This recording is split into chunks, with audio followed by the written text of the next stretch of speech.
Y esto es Foro, soy Patricia Dalmasí, bienvenidos. Los resultados inesperados de un nuevo gran jurado en Nueva York añaden a la controversia por la decisión en Ferguson y el debate racial en el país.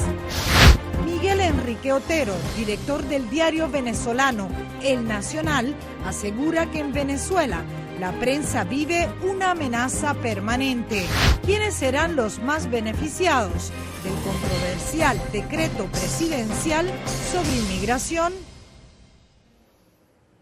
El alcalde de Nueva York anunció junto al comisionado de policía que este departamento entrenará a sus agentes para evitar incidentes como el registrado en Staten Island, en el que Eric Garner perdió la vida.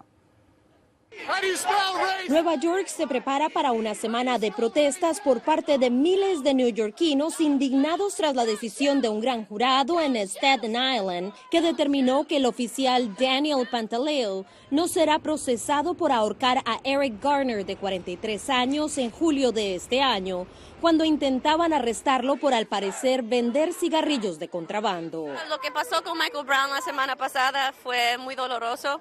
Pero la realidad es que nadie sabe lo que pasó, pero hoy millones de personas saben lo que pasó.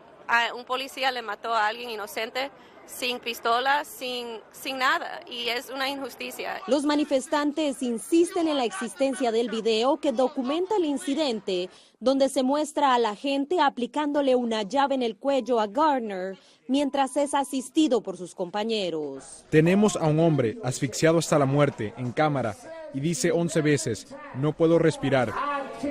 Es contra las reglas de la policía ahorcar a alguien, es contra la ley abusar de fuerza excesiva.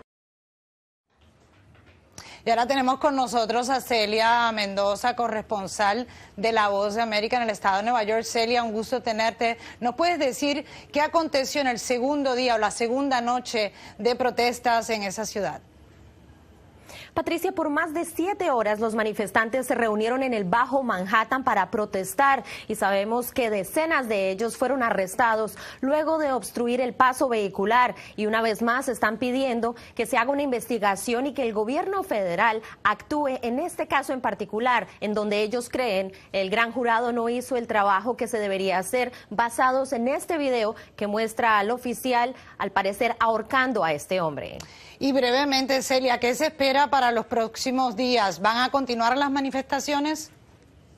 Las manifestaciones van a continuar, sabemos que es un grupo muy bien organizado, lo harán por toda la isla de Manhattan y se espera que nuevamente existan enfrentamientos con las autoridades. Sin embargo, lo que sí han mantenido es que lo tratarán de hacer de la manera más pacífica posible. Muy bien, muchísimas gracias, Celia, por estar con nosotros aquí en Foro Interamericano. Y para discutir el tema están con nosotros Richard Hein, abogado criminalista, Joel Molina, ex fiscal de Miami, y Alberto Pimienta, corresponsal de La Voz de América. Gracias a los caballeros por acompañarnos en el día de hoy. Y vamos rápidamente con Alberto, que está aquí con nosotros. Alberto, estuviste en Ferguson prácticamente 2 semanas. ¿Ves alguna relación o algún tipo de analogía con lo que está pasando en Nueva York? Creo que principalmente lo que está sucediendo es que la comunidad afroestadounidense aquí en Estados Unidos se está sintiendo maltratada, y fue lo que me dijeron en repetidas ocasiones decenas de personas en Ferguson, que ellos sienten que el departamento de policía, en ese caso de Ferguson, los estaba tratando de una manera diferente, como te dije, los estaba maltratando. Así que yo creo que lo que vimos en Ferguson y lo que estamos viendo en Nueva York es solamente un microcosmos, si se quiere, de lo que está sucediendo en el país. La comunidad negra de Estados Unidos se siente un poco maltratada por las fuerzas de seguridad pública de varias ciudades. Licenciado Molina está en Miami y sé que tiene experiencia como habiendo sido ex fiscal de Miami-Dade. ¿Qué nos puede decir en el caso de Nueva York ahora, donde había un video, como dice Alberto, que demostraba cómo había sido estrangulado esta persona en las calles? Bueno, básicamente esto es un caso desafortunadamente trágico. Estamos hablando de un caso que se ve obviamente un señor pidiendo auxilio en inglés, explicando que no podía respirar, por el policía seguía con las tácticas practicadas en qué momento para arrestar a las personas. básicamente, pero el gran jurado, que lo que muchos tienen que entender, que el gran jurado tiene mucho más información, tiene la ley, tiene testigos independientes del video que vieron lo que sucedió, y cuando llegan a una conclusión, la ley del gran jurado normalmente es basada con más información que el público general. Richard Hine, desde Missouri, has estado dándole también cobertura desde el punto de vista legal a lo que pasó con Mike Brown en Ferguson. ¿Qué puedes o qué piensas tú es diferente en el caso de Michael Brown y en el caso de Nueva York? Obviamente existe el video que se sacó ahí en Nueva York. No tenemos ningún video como evidencia en este caso, sino docenas de testigos. Entonces, a pesar del video, ha pronunciado su decreto el gran jurado en Nueva York y que ha decepcionado a muchos, tanto de izquierda como de derechas ahí en Nueva York, cuando no hubo tanto apoyo a favor del gran jurado acá en Missouri, especialmente para aquellos de derechas, viendo la misma evidencia. Entonces, eso quizás de ahí nace otra polémica, que es la cuestión de las cámaras de cuerpo, que a pesar de que haya un video, todavía puede llegar a una conclusión, un gran jurado, de que no hubo ninguna falla por parte de la policía, cosa que para mí es muy difícil de entender. Alberto, en el caso de Eric Garner en Nueva York, hay un video, como están hablando nuestros invitados en el programa. El mismo Eric Holder ha dicho, el fiscal general, que se va a continuar investigando este caso. Bill de Blasio, alcalde de Nueva York, demócrata, liberal, ha dicho que le van a dar cámaras a los policías. ¿Crees que de esta manera se van a poder apaciguar los ánimos? Una de las cosas que escuchamos cuando estuvimos en Ferguson era que a las personas les hubiese gustado que el policía Darren Wilson tuviese cámaras para que se pudiese ver realmente qué fue lo que sucedió durante ese día, porque eso es lo que está realmente en duda, qué sucedió, porque obviamente está la versión del policía y no hay una versión de Michael Brown porque lamentablemente murió ese día. Así que creo que lo que sucedió en el caso de Eric Garner es que lo que mucha gente pensaba pudiese ser la solución, parece ser que no vaya a ser la solución. Mucha gente se quedó desencantada por ese tema porque, como lo dijo Richard, como lo dijo también el otro invitado, hay un video de lo que sucedió, pero muchas personas sintieron que el video iba a ser suficiente para poder presentarle cargos a este policía y no fue de esa manera. Una de las cosas, licenciado Molina, tratando casos, está en Miami, considera, en muchas ciudades vieron protestas, manifestaciones, en las últimas, desde que se supo la decisión del gran jurado en Ferguson. Ahora vemos la decisión del gran jurado en Nueva York. ¿Son los casos comunes, estos casos donde se alega abuso policial contra minorías? Bueno, es que normalmente este tipo de reacción no solamente es que estamos hablando del tratamiento de las minorías, estamos hablando del tratamiento de las minorías de una forma histórica. Y siempre, cada vez, desafortunadamente, cuando vemos un tema así, que vemos un señor de la raza negra sin armas, básicamente, y lo matan con pistola, siempre hay una reacción basada en las historias relacionadas de policía y la población afroamericana. Siempre hay problemas como esto porque siempre hay como una falta de confianza entre esas dos partes. Bueno, muy bien, y brevemente, licenciado Hine, 30 segundos, ¿considera que las medidas anunciadas por el presidente Barack Obama van a ayudar?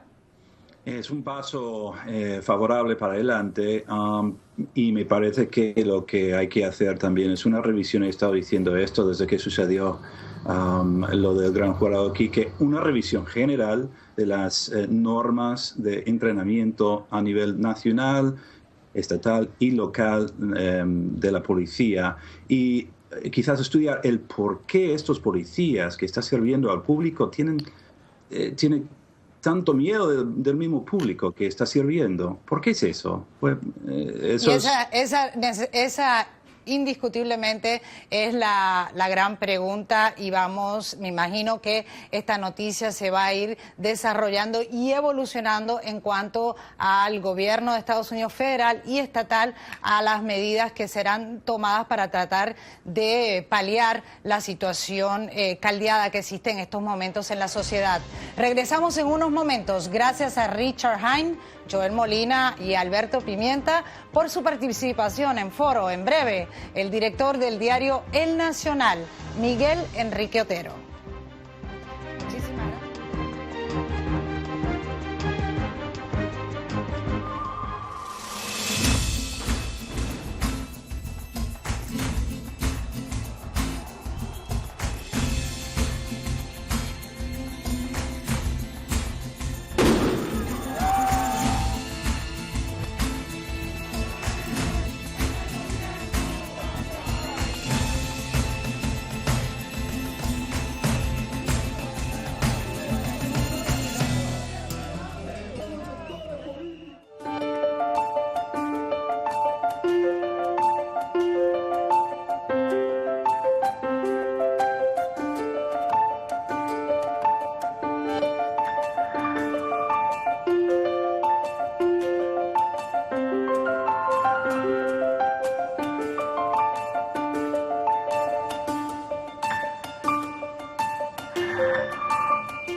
La Fiscalía General de Venezuela imputó a la dirigente opositora María Corina Machado por el delito de conspiración, el cual, según el Código Penal de la Nación Sudamericana, establece castigo de 8 a 16 años de prisión.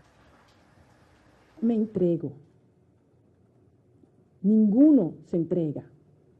Nosotros enfrentamos la infamia con la verdad, con la verdad. Y por eso en esta hora, repito, huir, callarnos, claudicar, no son opciones para los venezolanos. La única opción es luchar. Y justamente en entrevista con La Voz de América, Miguel Enrique Otero, director del diario venezolano El Nacional, dice que en su país cada vez más se hace difícil ejercer el periodismo debido a restricciones impuestas por el gobierno de Nicolás Maduro. Otero describió los retos de mantener un medio privado independiente rentable y, más allá de eso, habló de las acusaciones contra la exdiputada María Corina Machado. Bueno, ellos lo que han hecho es criminalizar la disidencia, eso es lo que están haciendo, reducir el flujo de noticias críticas, que es lo que están haciendo contra los medios. Pero al mismo tiempo, primero la gente se entera de las cosas, ya esto no es ya eso no es Corea del Norte, es muy difícil bloquear lo que está sucediendo. El rol de la prensa. Bueno, ellos han ido arrinconando al periodismo independiente, o sea, es una estrategia que está plasmada en el Plan de la Patria.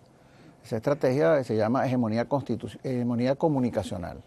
Entonces ellos han ido aplicando distintas tácticas año tras año, que va desde la violencia física hasta últimamente la compra de medios, restricciones en el suministro de papel y la criminalización de la gente que está en redes sociales, ese tipo de cosas. Entonces, todas esas políticas que ellos han diseñado durante tantos años han generado, primero, que el tamaño de los medios del gobierno es gigantesco. Segundo, que hay una autocensura generalizada en todo lo que es radio, televisión y muchos periódicos. Y tercero, que lo que es periodismo independiente lo van restringiendo. O sea, nosotros no podemos aumentar la circulación porque el suministro de papel está determinado o por unas divisas que no nos dan o por un monopolio del Estado que se llama Fundación Maneiro que no nos da papel. Entonces ellos van arrinconando lo que es independiente. De hecho, hoy en día el 40% del territorio venezolano no ve sino medios oficiales, con la excepción de Internet, por supuesto. No ve ni radio, ni televisión, ni prensa que no sean oficiales, que no sean del gobierno. Podemos hablar de Cuba, ¿no? Y de la prensa que es totalmente oficialista, pero de otros sistemas. Ese pensamiento único que ahora mismo el Partido Socialista Unido de Venezuela quiere que persiste en sus filas. Bueno, hay una diferencia, ¿no? Porque esto es el modelo cubano en el largo plazo. Entonces, es ir construyendo el modelo cubano, pero poco a poco, no de un solo golpe, porque además no lo hubieran podido hacer. O sea, el modelo de la Revolución Cubana, que era un modelo de un solo golpe, no sé, fusilaron a 100.000 personas, expropiaron todas las empresas. Aquí no hacen eso.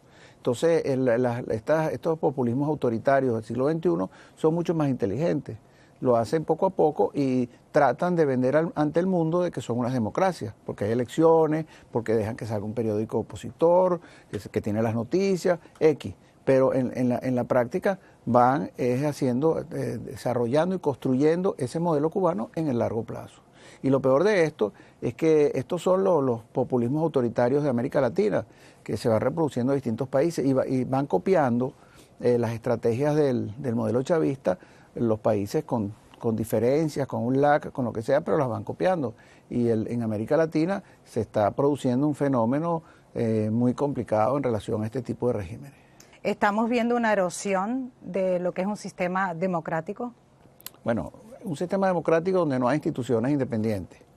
Un sistema democrático donde el gobierno o el régimen va secuestrando cada día más las ideas de la gente.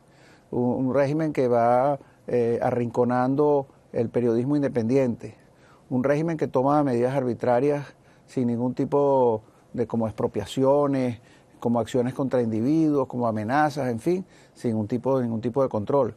Bueno, lo que queda de democracia es muy poco, porque los elementos básicos de la democracia en Venezuela no solamente no se respetan, sino que además no tienen ninguna viabilidad. ¿Cómo puede subsistir el Nacional ante ese escenario? Bueno, es complicado. Nosotros hemos subsistido con el papel porque ha habido una solidaridad continental muy importante. Entonces, periódicos como El Universal de México, La Nación de Costa Rica, El Tiempo de Bogotá, El Comercio de Lima, La Nación de Buenos Aires, El Mercurio de Chile, El País de Uruguay, O Globo de Brasil, Express de Trinidad, Un Nuevo Día de Puerto Rico, todos esos periódicos nos han enviado papel de préstamo a nosotros y con eso hemos logrado sobrevivir, pero es muy difícil.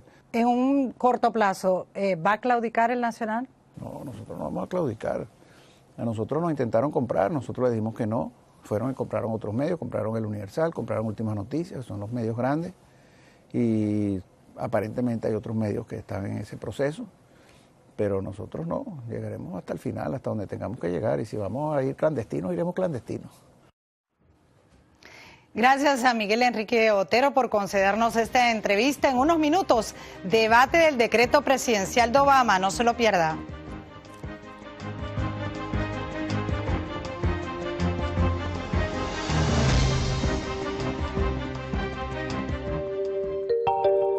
Este muro es una de las herramientas que han sido implementadas en la frontera entre México y los Estados Unidos. Continúa el impasse político entre republicanos y demócratas aquí en el Congreso estadounidense sobre la crisis de niños inmigrantes. Señalan ellos, busca un plan más agresivo de Estados Unidos en sus países. Es de responsabilidad compartida.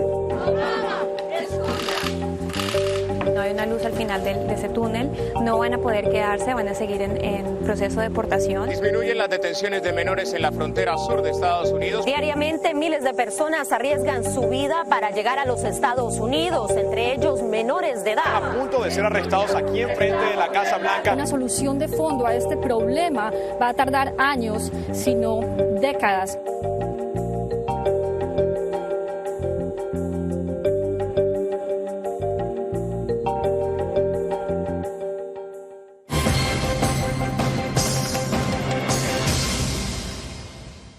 La Cámara de Representantes, dominada por los republicanos, sometió a votación un proyecto de ley que rechaza el decreto del presidente Barack Obama sobre inmigración, declarándola nula, sin valor y sin efecto legal. La medida es de carácter meramente simbólico, puesto que tendría que superar otra votación en el Senado, dominado todavía por los demócratas. Sin embargo, la votación es una preparación para el duelo real sobre la aprobación de un presupuesto presupuesto cuyos fondos expiran el 11 de diciembre. Algunos republicanos han demandado que el presupuesto incluya lenguaje que impida diferir la deportación de más de 4 millones de inmigrantes indocumentados. El decreto de inmigración del presidente Obama podría afectar a cerca de 4 millones de inmigrantes indocumentados que serán protegidos de deportación con un permiso de trabajo de 3 años.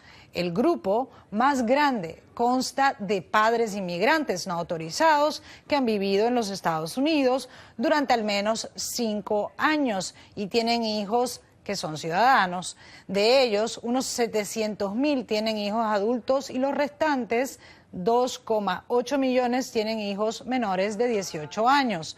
La nueva política también amplía la elegibilidad para la acción diferida, conocida por sus siglas en inglés como DACA, que beneficia a adultos jóvenes traídos a los Estados Unidos ilegalmente cuando eran niños. Este estudio reveló además que de todos los indocumentados beneficiados, el 44% son de nacionalidad mexicana, en contraste con un 24% provenientes de otros países. Para debatir este asunto están con nosotros María Peña, estratega, también periodista del diario La Opinión, y Dani Vargas, estratega republicano. Gracias por acompañarnos. Por poco te digo estratega demócrata. Bueno, el periodismo implica estrategias. Exactamente. Se sobreentiende. María, ¿qué nos puedes decir de esta estrategia ahora de John Boehner de poner esto a votación y tal? ¿Es algo simbólico? ¿No tiene mucho...? Bueno, fíjate, depende a quién le preguntas. No es simbólico para las personas que van a estar afectadas si se elimina este programa.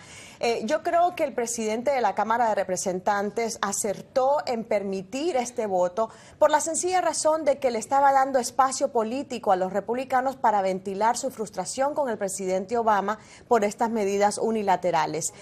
Obviamente todos sabemos que esto no va a ir a ninguna parte en el Senado, que va a estar bajo control demócrata hasta finales de mes. Suponiendo, por ejemplo, un escenario de que vuelvan a introducirla en el nuevo Congreso que empieza en enero, suponiendo que se aprueban las dos cámaras, el presidente lo va a vetar, simplemente porque él tiene la autoridad legal para tener esta discreción procesal para seleccionar a quién le aplica la ley de las deportaciones y a quién no. Entonces, claro, el debate está bien agitado, hay mucha retórica de por medio, pero los hechos son que todos los presidentes, no solo Obama, tienen autoridad de discreción procesal. En eso existe una gran duda. Es una cosa decir que él va a establecer prioridades sobre deportaciones, es otra cosa totalmente distinta, decir que le va a dar permiso de trabajar por 3 años a gente que realmente no tienen permiso, gente indocumentada. Mira, todo el mundo piensa y opina que hace falta una reforma del sistema migratorio en Estados Unidos. Todo el mundo lo opina, pero tiene que ser una forma legal permanente bajo un proyecto de ley constitucional, lo cual implica una acción por parte del Congreso y no una acción unilateral por parte del presidente. Pero lo que sí es real, María, son 17 estados ahora van a tratar de... No va a ninguna parte. Te lo voy a decir porque yo he estado investigando muy a fondo el tema, más allá de los titulares y los soundbites, las declaraciones bonitas. El consenso es de que, por ejemplo, hay un precedente, y para no entrar en tanto leguleyo, no tanto lenguaje legal, para que prospere cualquiera de estas demandas, incluso Kobach, otro estratega conservador muy conocido, para que prosperen estas demandas, se tiene que demostrar fehacientemente que esta medida, que este nuevo DACA está perjudicando a un estadounidense, a un ciudadano estadounidense. En primer lugar, ni siquiera se ha puesto en marcha todavía. ¿De dónde vas a encontrar a ese americano perjudicado? O sea, hay un precedente para este tipo de demandas. Lo que sí pueden hacer es, digamos, la demanda de los 17 estados, diferente al Congreso, lo que sí pueden hacer, pero John Boehner parece no indicar eso por el momento, es el cierre del gobierno ahora en diciembre. Dicen que no va a pasar, que van a dar presupuesto hasta febrero. Sin embargo, los recursos para el Departamento de Seguridad Nacional los van a aguantar. Efectivamente, es una forma de poder restringir lo que puede hacer el presidente, y también los gobernadores de muchos estados están diciendo que esto va a afectar el presupuesto de sus países de una forma bastante brutal. Ahora, todo el mundo opina que sí hace falta una reforma y todo el mundo opina que es algo que la comunidad indocumentada necesita, pero esa comunidad indocumentada necesita una solución permanente, no una solución temporal. ¿Lo van a hacer los republicanos en Lo estos tienen 2 que años? hacer porque es una reforma que ya estaba en marcha, ya estaba en negociación. En la Cámara de Representantes lo iban a hacer de una forma en pedazos, digamos, en vez de un proyecto de ley grande, global, como salió del Senado. Pero hacía falta darle tiempo al nuevo Congreso pasar por ese proceso. Este pleito lleva más de una década. Es decir, Patricia, este pleito sobre cómo reformar el sistema de inmigración... Pero eso no le da al presidente la potestad de poder actuar de una forma anticonstitucional. No está actuando de forma anticonstitucional. Los eso está en duda, republicanos... en eso existe un debate donde este presidente no es un rey. Pues el debate lo tendrán los republicanos bajo la ley, porque la los Constitución. presidentes republicanos, incluso también ellos tomaron medidas ejecutivas para darle alivio a los indocumentados. Bajo el esquema de una ley que pasó por el Congreso. Pero ¿crees que hay de alguna manera que los republicanos en estos 2 años puedan limitar los fondos para implementar el decreto de Obama? Bueno, se estarían tirando hacia ellos mismos, porque, por ejemplo, lo que se está planteando ahora es, estos fondos se vencen el 11 de diciembre. No pueden dejar al gobierno sin fondos. Boehner ya reconoció y ya dijo que no van a permitir un cierre del gobierno. Entonces, lo que están negociando es, vamos a financiar el gobierno para el resto del año fiscal en curso, pero para el Departamento de Seguridad Nacional se los van a dejar hasta marzo. Ahora, ¿por qué no puede funcionar esa estrategia?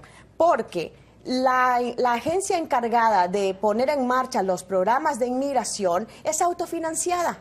Eso no le va, esto viene a ser una pataleta. Pero no actúa de una forma totalmente independiente, actúa dentro del marco de una agencia mucho más grande que también tiene autorización fiscal del Congreso. Es una lástima que este presidente pudo haber trabajado con el Congreso de una forma bipartidista. Él eligió actuar de una forma unilateral para dañar ¿Cuáles fueron las leyes que aprobaron los republicanos en este año? Leyes contra los indocumentados. Pero ¿crees tú, Dani, ya mirando a largo plazo y brevemente a ambos, se habla de Jeb Bush, se habla de Hillary Clinton, ¿a cuál va a beneficiar? ¿A Jeb Bush que los republicanos no estén ayudando a los hispanos o lo que es percibido como...? Mira, una serie de posibles candidatos republicanos han dicho que quieren una reforma del sistema migratorio en Estados Unidos, pero tiene que ser bajo un esquema legal. Hay que ejercer las leyes y proteger la frontera primero y luego decidir qué hacer con los 11 millones de indocumentados. Es el esquema que la gran mayoría de los estadounidenses están de acuerdo con ese concepto. Brevemente, ¿sí o no, María? ¿A quién beneficia? Bueno, no beneficia ciertamente a la gente que lleva décadas acá en las sombras, para empezar. Y políticamente yo creo que todo el mundo se da cuenta de que tiene que haber una solución. Bueno, y ya con eso terminamos esas palabras finales. Aquí lo vamos a seguir analizando. Les agradezco su sintonía. Los espero en Foro la próxima semana con la noticia más allá de los titulares. Les habló Patricia Dalmací.